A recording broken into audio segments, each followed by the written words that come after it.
لمياء فهمي عبد الحميد لسه بتنزل برضو صور ليها وفيديوز ليها وهي في الحج. ويمكن اللي لفت نظر الناس اكتر في الصور دي ان هي من غير ميك اب وشكلها ما شاء الله زي القمر. فده عجب الناس قوي. وهي يعني ما شاء الله عليها جميلة، ويمكن الصور اللي بتشاركها من الحج ده بيخلي برضو الناس تبقى يعني عايشة معاها الرحلة أكتر وعايشة معاها فعلا الموضوع أكتر. دي حاجة من الحاجات اللي أنا بشوفها جميلة.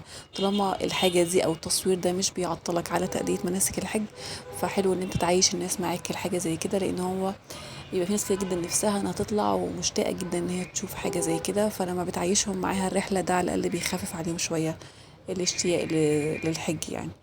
فدي حاجة جميلة جدا، وهي من المذيعات اللي فعلا يعني الناس بتحبهم.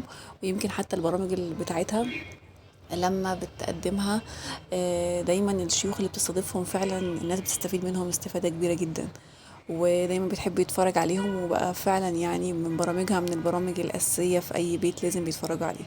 وهنا معاها ناس الصحبة بتاعتها اللي كانت طالعة معاها في الحج.